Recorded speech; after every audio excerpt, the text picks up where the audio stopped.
I don't get swayed by opinions from people. You can say your stuff. That's fine. That's your opinion. It doesn't mean it's going to affect me. You have said your bit, yeah? Move on.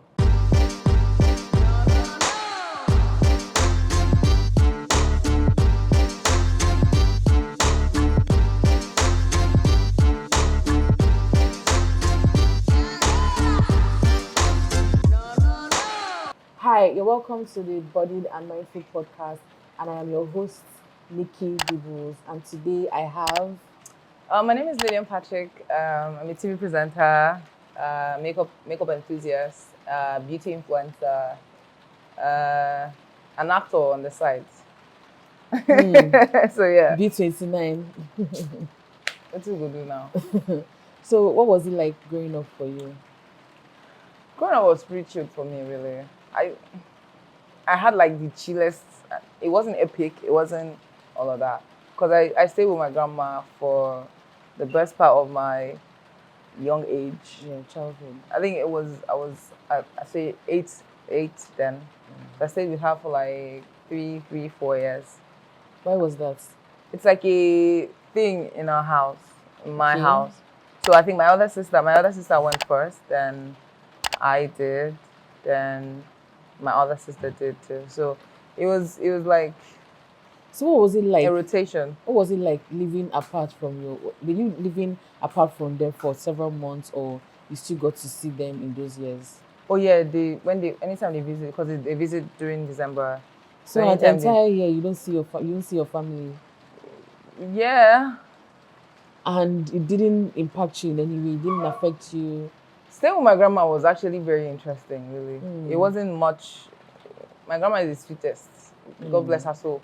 She's the sweetest. So it wasn't really much of a, I will miss my dad out. They know they do come. Okay. So they come and they go. So yeah. I can imagine how that would have felt for me, because only going to But boarding at some house. point I got tired and I told them I want to come back. So yeah. Because you're living away from your entire family. Oh, I can't imagine. Even boarding house was like, I used to feel like my parents didn't love me. Like they were abandoning me. Like, why would you drop me in the middle of the bush and leave me there for an entire time? I can't relate. I used to have panic attacks just going to school. I don't know, did you go to boarding house? No, that's why I say I can't relate. That's interesting. So you had an interesting childhood. Yeah. So you would agree with me that having a healthy family structure can help someone with their mental health. Yeah, totally. Yeah, because I've met a couple of people who had quite different, their childhood was different, and then they were going through something else outside the house. So their home that was supposed to be like the shield, like a comfort zone, it ended up being like a second war zone for them, and so they've lived all their lives in survival mode. So I think that's one thing like I always appreciate. I feel like parents should actually be, tutored in a way. Maybe not like school them, but tell them like this when you do this stuff, it affects this, it affects this and so. See, comparison actually kills the child more than anything else. Comparison can lead you to depression. And I feel like every African mothers, I don't know about fathers, they do this a lot. Unconsciously. Look at your friend. I don't know if it's unconsciously now. I can't defend them because I don't know if they were doing it unconsciously or consciously. Is it that, are they all in a WhatsApp group? They are all in that WhatsApp group. Look at, is that not your friend? That just got married. I heard what this one. Chika has gone to Brazil. And you are here in this house with me.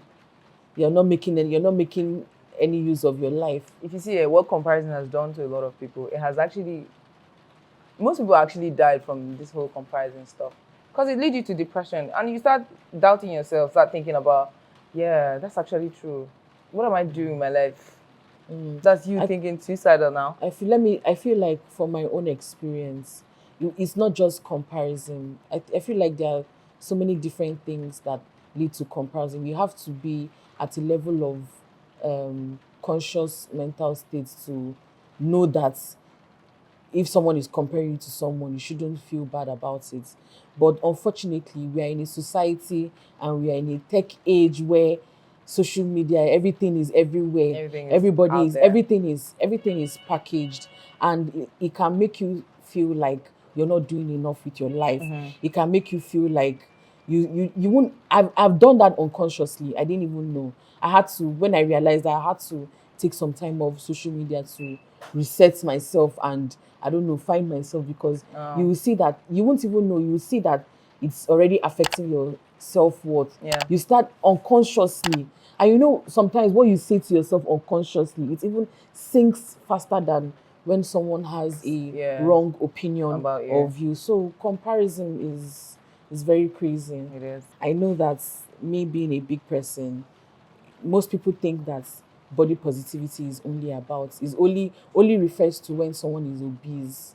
Oh. You understand? So I've met a lot of slim people, a lot of people who have issues with their body image.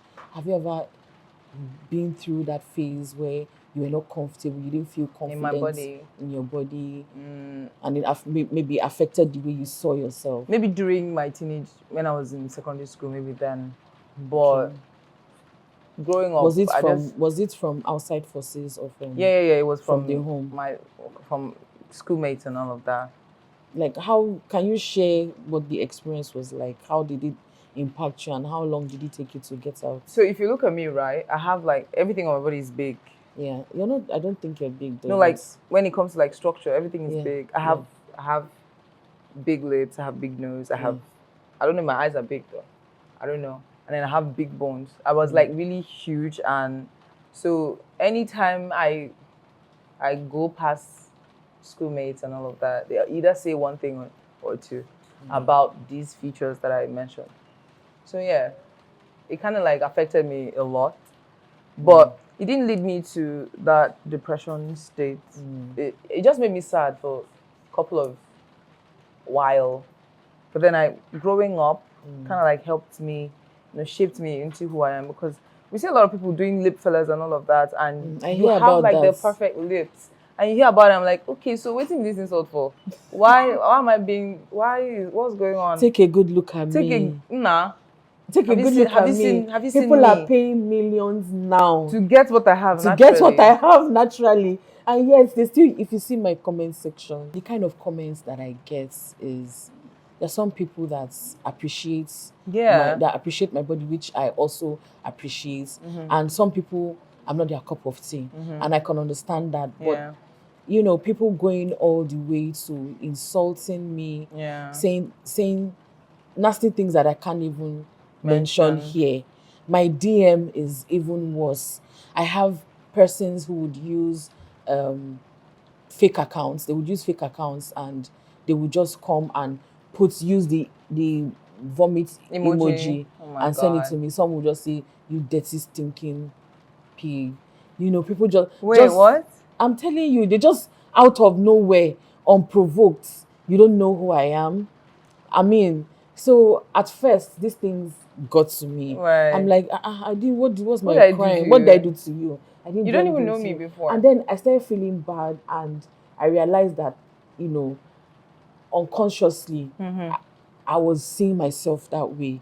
I'm not supposed to, but it kind of got to me. Yeah. And then I took a step back. I took a break from social media. I took a step back and started reevaluating myself, reassessing myself, and reaffirming myself. And I'm like, I mean, the joke's on them. Right. Because they don't know who you are. You have to be really demented. You have to be really low in spirit and mind, that you would have to go out of your way to just pull someone else down. Yeah. And I think when we were talking about people's opinions, that you mentioned that I don't get swayed by opinions from people. You can say your stuff. That's fine. That's your opinion. It doesn't mean it's going to affect me. You have said your bit, yeah? Move on. Really? Okay.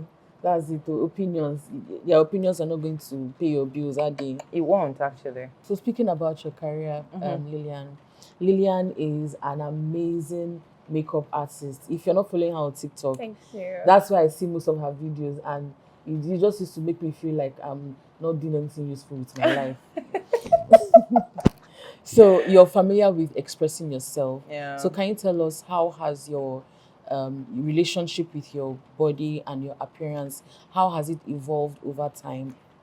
So I feel like when it comes to makeup and all of that, this is all they see from your head to this part. And if you want to show them like a bit, yeah, you can show them to this part. So you're not showing much, right? I don't post a lot on my makeup page, like full body stuff. Yeah. But I just feel like gone are those days when people body shame you and you feel bad about it. Yeah. I feel like if you want to work on yourself, you should do that on your own decision. It doesn't have to be based off of anybody's opinion. Yeah. So 2020, COVID came and everything was was everywhere. People were eating like it was their last day. So I gained a few pounds of weight, and with the way I would say, I'm like, Lilian, you have to like do something about this. And I started working out, which I've never done in my life before, and it's been fun so far. I feel better. I feel stronger. Yeah.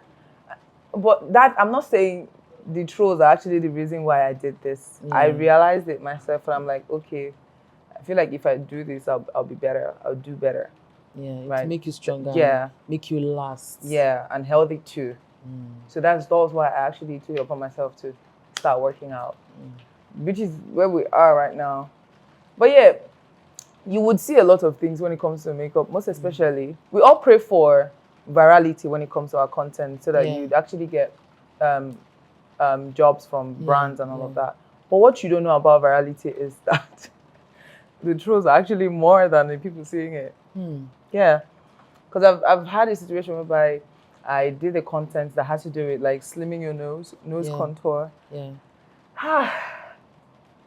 The comments there, like I said, I don't get swayed by opinions, but I'm just saying these are the things that I actually noticed on these content. We pray for stuff, and when it comes with the good and the bad. But I don't get swayed by opinions still. But I've always been curious. I always think about this thing all the time. Like, what makes people body shame? I feel like it's them. They have like this insecurity. Yeah, because you cannot what's the word? You cannot project what you're not going through. It has to be something you're going through that you project onto another person. So when I see people like, I'm like, okay, you're gonna be all right. True. And I've experienced that a lot. I feel like we're talking about people's opinions. Yeah. People just, all those DMs I get, all those nasty comments, all those things. I feel like, and this is one of the things that made me come out of allowing people's opinions to affect me. Yeah. Knowing that people project. Sometimes people just hate you because they don't even know you, because you took the courage to be confident in yourself and show yourself. You took the courage. How beautiful you are. You took the courage to say, you know what, despite whatever physical flaw that I have, I pride myself in my value as a person and the skills that I have, and I'm just going to live my life. But for some people that have not been able to build themselves up in such a way that they are not living the lives that they want to live. Yeah. Some people cannot even, they are afraid to spend time with themselves. And so when they see people like you and I that are confident in who we are and confident in what we do, their spirit is restless. I think overthinking actually ruins your life. You shouldn't really overthink it, really. You could just pray to God and leave everything to God. Are they ready? They're not ready. That's the way, honestly. That's the only way. You pray. And God will come through. Pray yourself out of situations. And actually, let's talk a little bit about that, because I feel like before I started, when I was working on my mental health journey, like trying to get myself back, one of the things that I had never before thought of doing is going to God. I don't know why and I feel like a lot of people are in this situation. We forget that we can go to God. Yeah.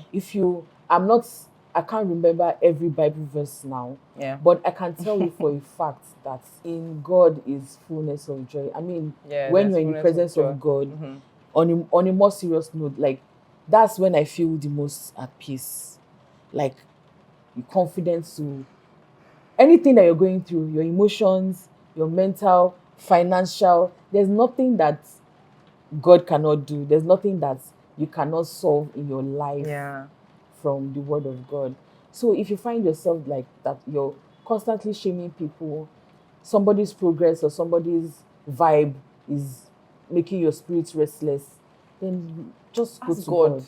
Ask He will God to help save you. it, He will retrace your steps back. to save your life. Yes. Another thing is self-love too. True. Not everybody actually has that love thing. They don't know Not how to love everybody. themselves. They don't know how to. I just feel like you should practice it. Practice it. If your mother is not showing you, your father is not showing you, your siblings are not showing you, people outside are not. You have to love your. See the way I love myself, the way I love this me here, and And you know, that's one of the reasons why I created the Bodied and Mindful, because conversations like this, a lot of people have not been opportune to hear that they can actually do something about the way they feel. I used to feel like that too. And one of the things that helped me to start working on myself. I don't know if I've said this before on my page. I was sexually abused when I was 6. oh my God. And imagine going into depression at that age, having nightmares, and I was intimidated into silence, so I couldn't speak up. So I feel like every girl child actually went through this stuff. throughout our lives, we have uncles, we have people around us that are just, all they want to do is just sleep with us. Why? Yeah. Do you know, When you speak out, is either your parents shut you up or somebody shuts you up. and that's another thing. We have a culture of silence. We have a culture of shaming the victim. Yeah. When and that was one of my fears for speaking up. Like, will anybody believe me? You know, so that's a story for another day. So my journey to healing, even though my healing did not start immediately, but that consciousness started because I stumbled on a video. You know, there's this interviews that Oprah used to do. She used to interview victims of sexual abuse, and I stumbled on. I think I was in 2 or 300 level at the time. I stumbled on that video, and all this while, I'd been thinking that I was alone. I'd been thinking that nobody would understand, and here I can't remember what I was looking for on YouTube. Then YouTube was fairly new. This was like, this was more than 14 years ago. Wow. 14, 15 years ago. And watching that video, watching how this person was talking about what she went through. I think she was being abused by her stepfather, and it happened for several years. Wow. She attempted suicide. Like, everything she was saying felt like, wow, how is she saying something that I can relate to? And that consciousness started, and that's part of why I'm doing this, because I don't know, there are people out there that they are isolated. They have no way of learning how to regulate their emotions. They have no way of knowing that this thing that I have gone through, that has haunted me all my life, I can actually do something about it. It is possible. Because I was watching this thing, and this lady sat there. She was pouring out her heart. She didn't look like she was going to die, but she was speaking like confident, like, this thing happened to me. I went through this, and I've come out from the other side. And this is why we're here, basically. Sharing stories, you know, like I always say at the end of each episode, this is a safe space for you to express yourself. So chipping that in, if you are sharing your story on social media, please don't forget to use the hashtag, the Bodied and Mindful, and don't forget to comment and share as well. So as we were saying, I feel like almost every woman, and possibly even guys as well, from the time we were kids, I don't really know how this demonic perversion started, that someone would just see a child and want to like make advantage of it. I'm not even just as children. I mean, growing up, I can count so many instances of being groped. I've been in the bus before where I was just, this was back in 2014, on my way to work, and I was just listening to music. I sat at the back and I was just looking outside the window. Only for me to feel, I'm laughing now, but at the time it wasn't funny. This man was at least in his 50s, his late 50s, 60s. He was supposed to be sitting on the other side of at the end of the bus. This guy had gradually shifted towards Towards me, you. and he had his entire junk Out. out and rubbing it against my thigh. Oh my God. Like, this is a man that looked like he was a family man, probably had children. I mean, if he had, I don't know what builds that level of perversion. I mean, sometimes I'm like, even watching porn, I'm not gonna lie, I've seen a pornography clip before, and I think a lot of us have, except we are lying. And I've been trying to understand how watching that, because that's the story that we get all the time, and I feel like maybe there's some truth in it, but I still try to understand how that would equate to someone, because you watch all that, then it now equates to you groping People. I mean, The public the bus. number of instances I've had, even in the workplace when I was doing my youth service, I will not mention the office, but my boss, the entire year, I was supposed to be a journalist for, sorry, let me not talk too much, but an entire year, this man was trying to, and I didn't want to spend my service year fending off or trying to fight. Yeah. So most times when he tries to say all those things, oh, so it's only your boyfriend that is enjoying this thing, like weird conversations, I would just be like, Mr. This one, let's just send me somewhere, let me go and cover one event. I would just whine him. And that's how I was managing my The service year. situation. And then at the end of my service year, I hadn't gotten another job, and I wanted them to retain me. And I went to meet this man thinking we were G's. And he told me, that I have to drop for him to, all he needed to do was just, and I can imagine how many people, how many women have been in that situation. Oh my God. Have you at any point in your life experienced something like that? Almost. But thank God my mom actually came in before anything happened. But yeah, almost. Ever since then, no, I haven't. So how was the situation handled? You know who they always blame now? The victim. They never blamed believed you. me. They blamed the 6-year-old. Yeah. Up till now. Did you ever like try to talk about the situation later on With my mom or with who? with your mom? No, I actually haven't visited that.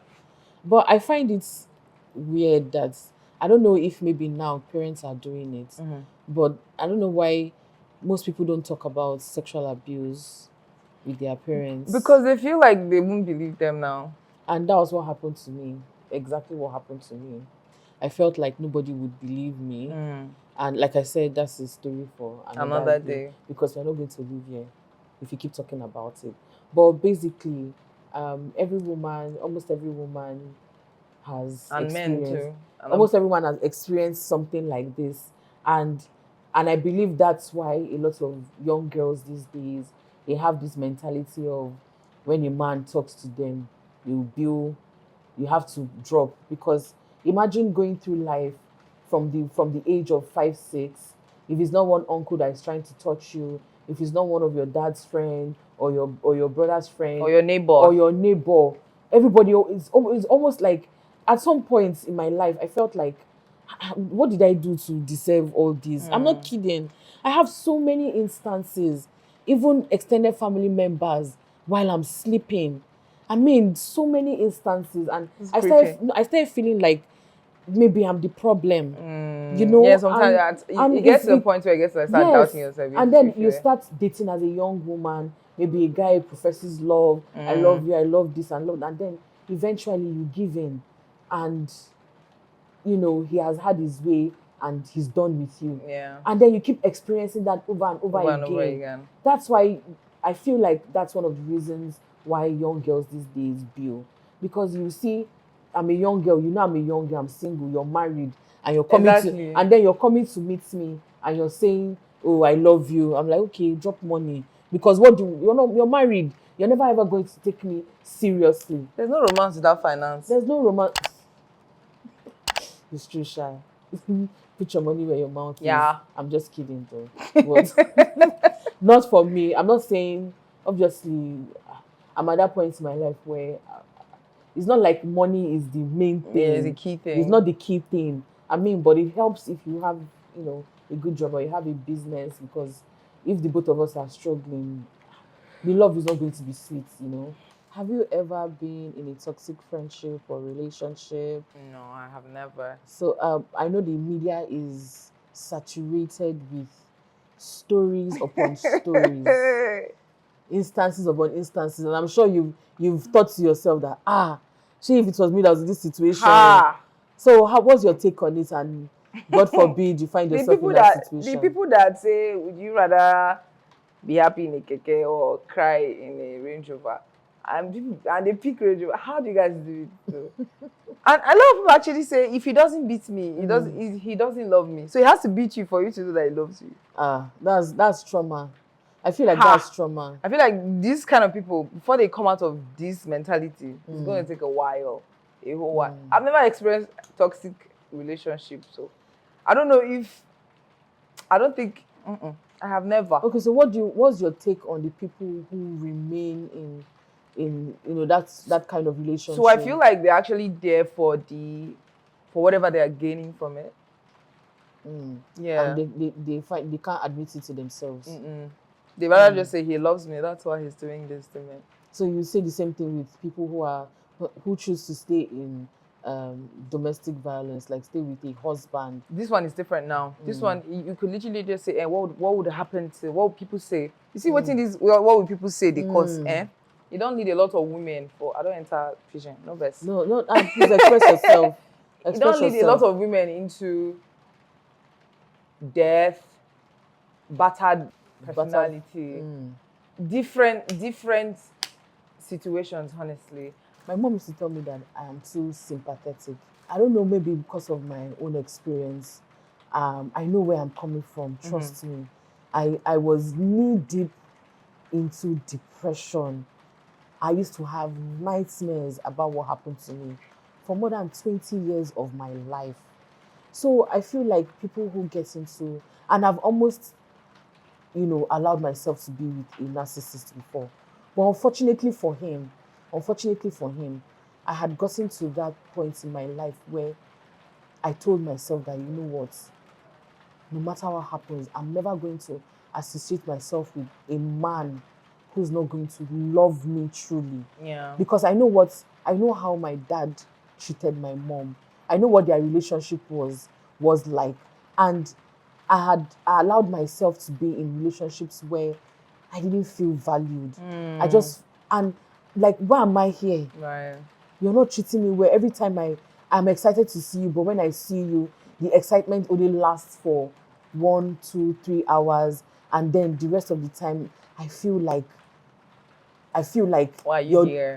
You're doing me a favor by Yeah. being with me. Yeah. And I just got fed up, and I was like, I'm not doing this to myself anymore. I'm going to start putting boundaries to protect me. So unfortunately for him, he met me at that point. And there are so many men that go for plus size women because they feel like we are an easy target, Oh, yeah. And some of them, there was one guy that told me one day, he said, Neka, your problem is that you know too much. So knowing too much is a problem. So narcissists pick their victims. So I feel like a lot of these women, they've passed through so many things in their life that has affected their sense of self-worth. It has affected, they've allowed people's opinions, judgments, criticism, and now they see themselves through those eyes. Yeah. So it only takes maybe them listening to a conversation like this and knowing that you don't have to be in that situation. Yeah. You can get yourself out of it. Yeah. You have to start learning to love yourself. You love yourself and make yourself a Put yourself priority. First. When a man like that meets you, when a guy meets me, like the way I act, I let you know I have a support system. I have people who love me. And if you're coming into my life, you have to know that these people will fight tooth and nail for me. And you have to know that you cannot just treat me anyhow you like. So it has taken me a lot. Even when the consciousness came to me, it still took me, I still found myself in those situations where I promised myself that I wouldn't be in. But it took time. So that's why I'm sympathetic to these women. I'm serious. That's my reason, and that's why, like I said, I have this platform. Because a lot of people, you cannot begin to imagine the level of neglect, the level of abuse that some people experienced as kids. I've met people, some I've tried to get them to this show, but some people are just, they're still afraid to face that trauma, that part. That's why I'm sympathetic.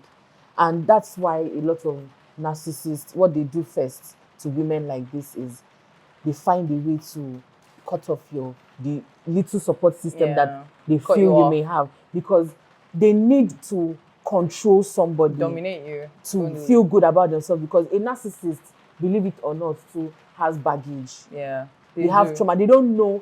A lot of men who do this, they don't know how to treat women. Yeah, it's just about the whole projection. They project whatever they're feeling. So that's why I always say, when people tell me, like I read something, you're always talking about childhood trauma, you're always talking about this person is acting like this because of this. But it all adds up. When you've not learned you've not faced something that is still, you won't, it's hard for a lot of people to even admit that an incident, something that happened to them while growing up, they didn't handle it, they did not address it, they did not acknowledge it. And that's why they've not been able to move forward. Out of it or move forward. And then it trickles into every area of their life. Yeah. So that's why I'm sympathetic. I feel like if you're in a situation when it comes to like your husband is beating you or domestic violence stuff, one thing you might stay for like for a while, right? But while you are there, you have to like, a lot of people are scared of, where would I start from? Yeah. It could be that they're fully housed, like they're full housewife, and they're not doing anything. They don't have any skills. They don't have any job. Their certificate or school cert and all of that, they dumped it somewhere that they don't even remember. So I feel like when you notice these kind of things and you know that you are self-loved and yourself is like your number one priority, your kids too. How about you just revisit those things, or you learn a skill. If you don't have a skill, you learn a skill while you are there.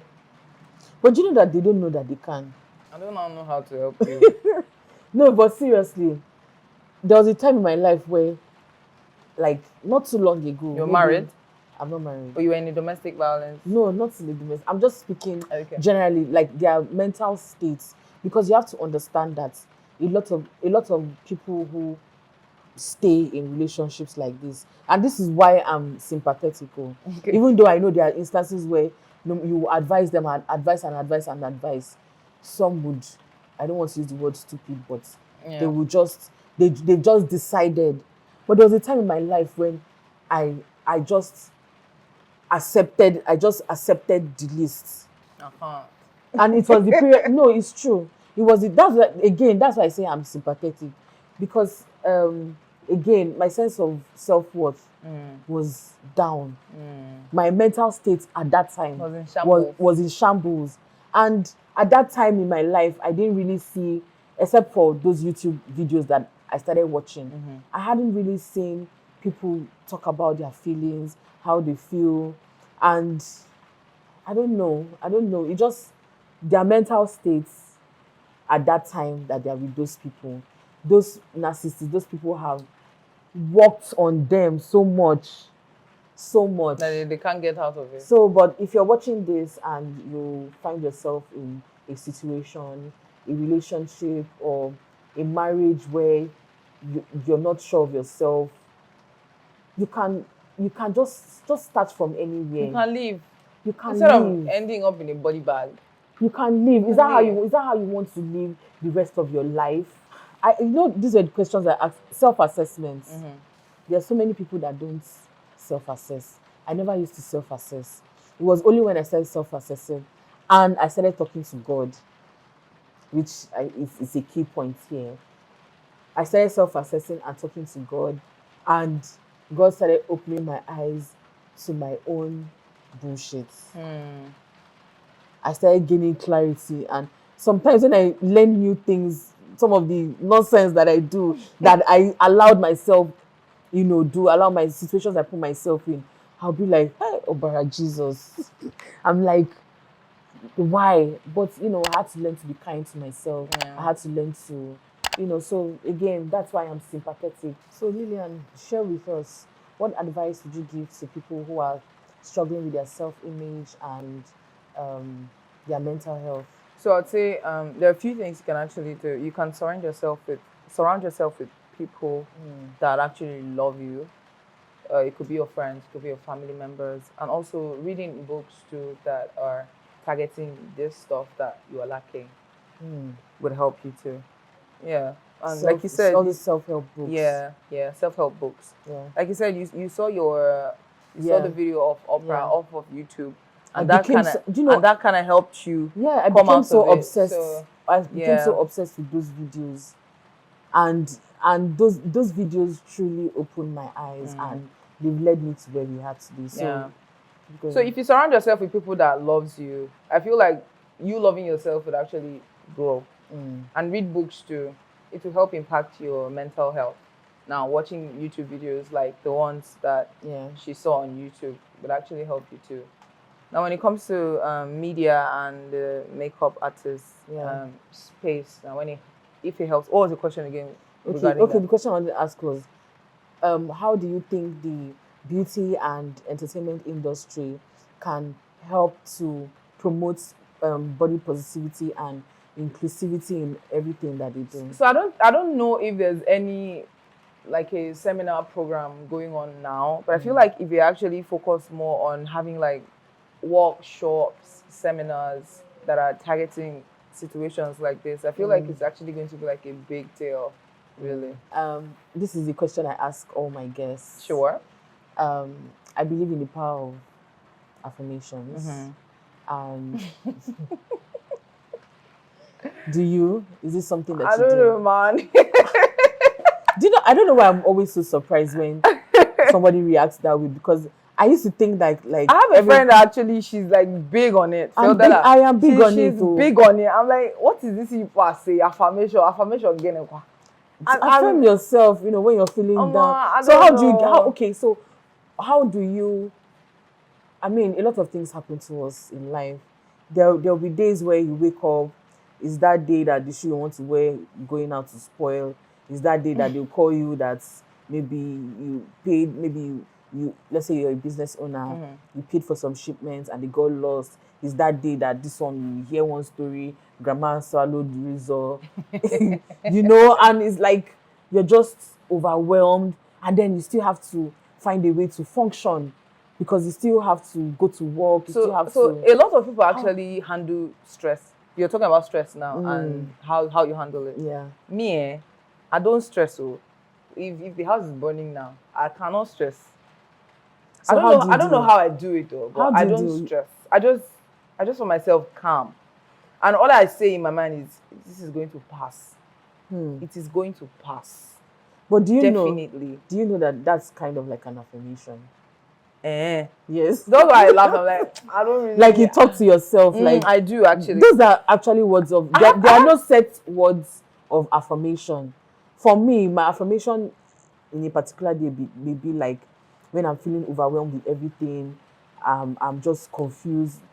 I have decisions to make that I'm scared, different things. I'll be like, Neka, calm down. You've got this. Relax. You have all these problems. Okay, which one can you work on? You just focus on the ones that are within your control. The one that is beyond your control, I will now look up and say, Father, I'll say, God,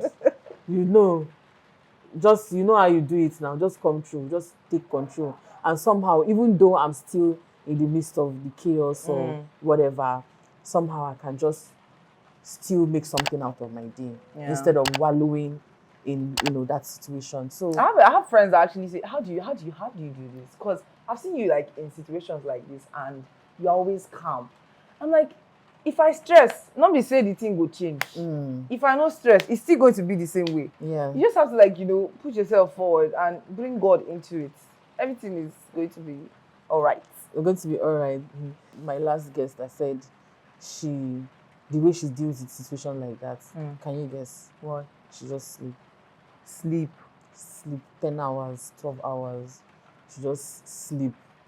When she wake up, she feels like What about people that actually drink or smoke or get high? And you know, that is where addiction comes in. That is when they now even compound their problems, because when you focus instead of creating a healthier way, that's where the words of affirmation comes in. I never used to do that. I used to use the wrong things, maybe watch porn or just involve myself in bad habits that don't help at the end of the day. Because at the end of whatever feeling you get from it, your problems are still there for you. So like saying words of affirmation to myself is kind of like a healthier way that I took to manage my stress or to manage my overwhelming, but whatever is overwhelming me rather. So, but addiction is a different discussion for another day. Thank you, Lilian, so much for sharing your story, sharing your journey, sharing your insights. I mean, this is why I'm doing what I'm doing, because you see people online, you just assume that life is perfect. Yeah, you have everything going. I'm speaking from my experience. We are sharing our stories, sharing what we are sharing, but it doesn't mean that our lives are perfect. It's not. And I think that's a lot of people, you need to understand this. What we are doing or what we've managed to do with our lives is we have learned to manage, we have learned to, I mean, like we were saying before, when people's opinions don't pay your bills, if you wallow in self-pity, you wallow in whatever you're going through, you still have bills to pay, you still have a life to live. Ask yourself this question, like, this way I've been living my life, is this how you want to enjoy when you're old? And I want to end with this, something I always ask myself, something I told myself to encourage myself when I was still knee-deep in depression. I told myself I would keep experiencing life. I would keep exposing myself to different experiences, good experiences, intentionally, which is one of the self-care tips that I use. When I'm feeling down, I make sure that I expose myself to something either interesting or something educative, or something to add value to myself in a way, so that when I am old and gray, that time in my life where I can't move much, what am I left with? Those memories. So wallowing in self-pity, wallowing in whatever you're wallowing in, and you live like that for the rest of your life, like, how is it going to end for me? I want to be on my bed and I'm scrolling through my memories. And you're actually reliving the best ones. So again, thank you, Lilian, for sharing your story with us. Thank you for having me. Thank you for coming on here. And like I always say, this is a safe space. This is a safe space. And if you've been blessed by this video, if you've been blessed by our conversation, please don't forget to subscribe. Don't forget to share. Don't forget to comment. Don't forget to like.